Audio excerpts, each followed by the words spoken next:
ఓం శ్రీ గురుభ్యో నమ. అంగారకాయ విద్మహే శక్తి హస్తాయ ధీమహే తన్నో భౌమ ప్రచోదయాత్. ఓం శ్రీ మాత్రే నమ. కుజగ్రహము భూ వివాదాలు, గృహ నిర్మాణము, వ్యవసాయము, ప్రమాదాలు, గొడవలు, తగాదలు, కోర్టు సమస్యలు, ఈ కెమికల్ కంపెనీసు, మెడికల్ ల్యాబొరేటరీసు, ఇవన్నీ కూడా తెలిపేది ఏమిటంటే అంగారగ్రహం. అలానే వివాదాలు, ఆర్గ్యుమెంట్స్ కూడా తెలిపే గ్రహం అంగారగ్రహం.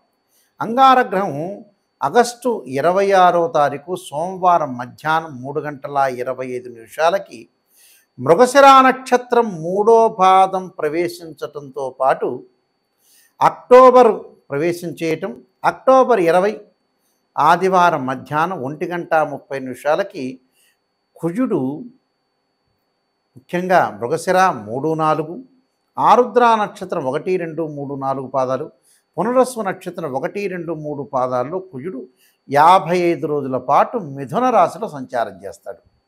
అంటే ఆగస్టు 26 నుంచి అక్టోబర్ 20వ తారీఖు వరకు కూడా మిథున రాశిలో కుజుడు యొక్క సంచారం వల్ల ఆ ద్వాదశ రాశుల వాళ్ళకి ఎలాంటి ఫలితాలు ఉంటాయి.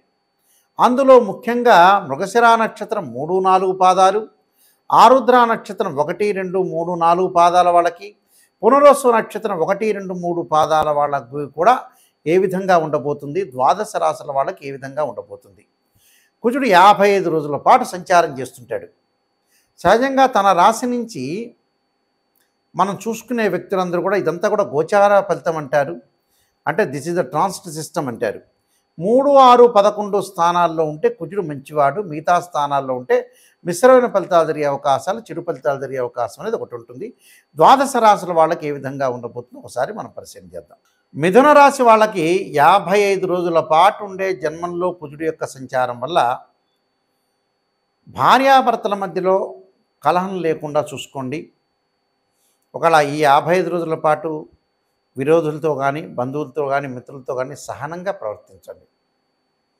మన సహనమే మన జీవితానికి, ఓర్పు అనేది ఉంటేనే మన జీవితంలో మనం ముందుకు వెళ్ళగలుగుతాం. ఓర్పు అనేది చాలా ఇంపార్టెంట్. కార్య విఘ్నాలు జరుగుతుంటాయి. ఏదైనా మన కార్యక్రమం మొదలుపెట్టేటప్పుడు కొంత విఘ్నం జరుగుతుంది. కాబట్టి విఘ్నేశ్వరుని ఆరాధన చేయండి, విఘ్నం కలగకుండా ఉంటుంది. విఘ్నం కలిగింది కదా అని మనం మనస్తాపం చెందొద్దండి, మనోవిచారంగా ఉండొద్దండి.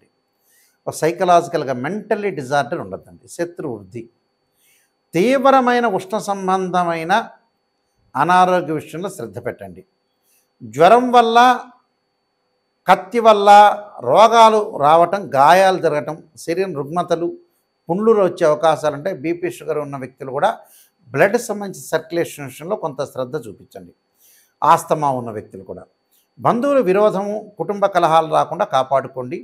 ధనలాభం కలుగుతుంది. ఉద్యోగపరంగా ఇబ్బందులు అనేవి ఉండవు. ఉద్యోగ భద్రత అనేది ఉంటుంది. నిరుద్యోగులకు కూడా ఆశించినంత ఉద్యోగం వస్తుంటుంది.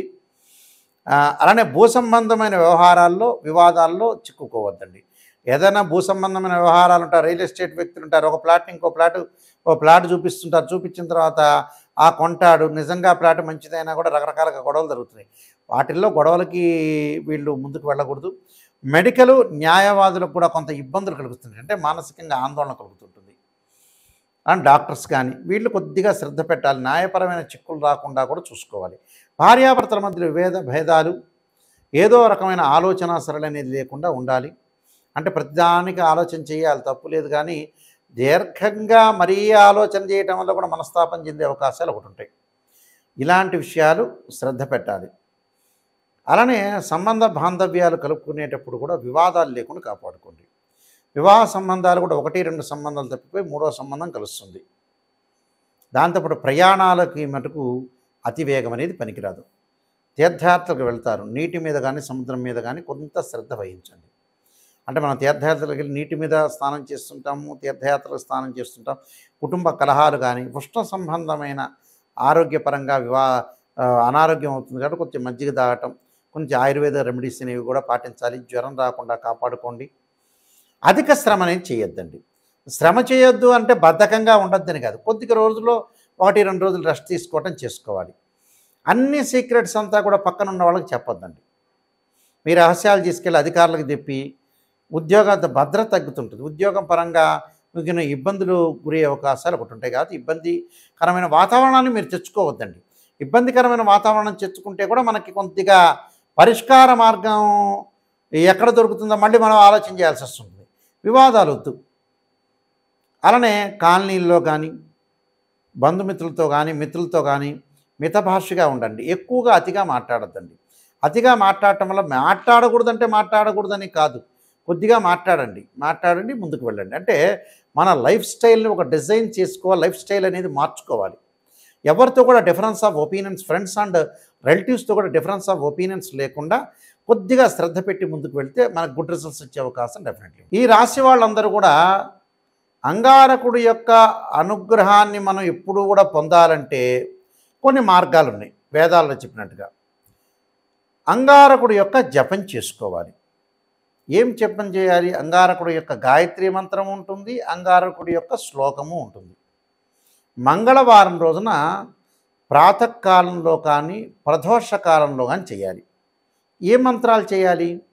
అంగారకాయ విద్మే శక్తి అస్తాయి ధీమే తన్నో భౌమ ప్రచోదయాత్ అనే మంత్రాన్ని, ధరణీగర్భ సంభూతం విద్యుత్కాంతి సమప్రభం కుమారశక్తి అస్తంచ మంగళం ప్రణమామ్యం అనే మంత్రాన్ని చక్కగా చదువుకోవాలి మంగళవారం పూట. అంటే ప్రతి మంగళవారం కూడా 21 సార్లు కానీ 27 కానీ 54 కానీ 108 సార్లు కానీ చదవటం చాలా మంచిది.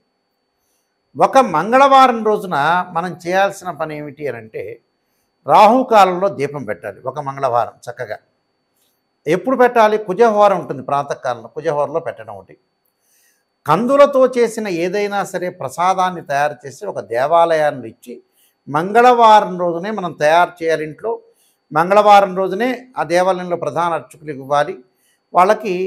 వాళ్ళందరూ కూడా వితరణ చేస్తారు. వాళ్ళందరికీ కూడా ప్రసాదం అనేది పంచుతుంటారు.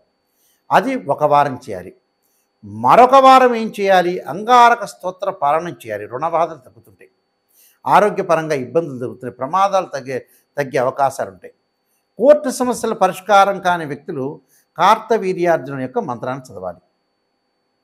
అదే మంగళవారం రోజున కుబేర మంత్రాన్ని కూడా చదువుకోవచ్చు. అంటే ధనపరంగా ఇబ్బందులు ఉన్నోళ్ళు, చిక్కులు ఉన్నోళ్ళు. ఓం యక్షాయ కుబేరాయ వయశ్రవణాయ ధనధాన్యాధిపతే ధనం ధాన్యం సమృద్ధిమే దేహిమే దాపై స్వాహ అనే మంత్రాన్ని చక్కగా చదువుకోండి. అంటే ఇవన్నీ కూడా చదువుకోవాలి. వివాదాలు, ప్రమాదాలు, ఆరోగ్యపరంగా నష్టము, భూ సంబంధమైన వ్యవహారాలు ఉన్న వ్యక్తులు కూడా కందులు దానం చేయండి. అంటే రియల్ ఎస్టేట్ రంగం వాళ్ళకు కానీ, భూ సమస్యలు కానీ, ఇళ్ళు కొనుగోలు చేయలేని వ్యక్తులు కానీ ప్రతిసారి కాలయాపన జరుగుతుంది. ఇలాంటి వాళ్ళందరూ కూడా కందులు దానం చేయండి. బ్రాహ్మడికి కందులు రాత్రిపూట నానబెట్టి ఉదయం పూట ఆవుకు పెట్టండి. వీలైతే అంగారక జపాన్ని చేపించండి. దీనికంటే శ్రేష్టమైంది ఏంటంటే 10 శివలింగాలు పెట్టి అంగారక పాశుపతాస్త్ర రుద్రాభిషేకం. కుజదోషం అంటారు. 2, 4, 7, 8, 12 స్థానాల్లో ఉంటే కుజదోషం అంటారు. కుజదోషం ఉండి వివాహం కాని వ్యక్తులు కూడా అంగారక జపము, అంగారక పాశుపతాస్త్ర రుద్రాభిషేకం చాలా పవర్ఫుల్. 10 శివలింగాలు పెట్టి అంగారక హోమం చేయాలి. అలానే కందులు దానం చేయాలి. ఎర్రని వస్త్రంలో కందులు పెట్టి దానం చేయటం. అంగారకుడి యొక్క అభిషేకాన్ని చెరుకు రసంతో చేయండి. అంటే చెరుకు రసం, పండ్ల రసంతో అభిషేకం చేస్తే చాలా మంచిది. నేను చెప్పిన ప్రక్రియలన్నీ కూడా ఒక్కొక్క వారంలో ఒక్కొక్కటి చేస్తూ ఉండండి. ఎందుకంటే మనకి 55 రోజుల కాలంలో చాలా మంగళవారాలు వస్తాయి కాబట్టి అప్పుడు చేయండి. చేస్తే చాలా మంచి జరిగే అవకాశాలు ఉంటాయి. సహజంగా కుజుడు 45 రోజుల పాటే ఉంటాడు. ఈసారి ఏంటంటే ఒక రకంగా ఒక 55 రోజుల కాలం పాటు కుజుడు ఉంటాడు కాబట్టి మనం చక్కగా అంగారకుడి యొక్క ప్రార్థన చేస్తే మనకి అన్ని మంచి జరిగే అవకాశం ఒకటి ఉంటుంది.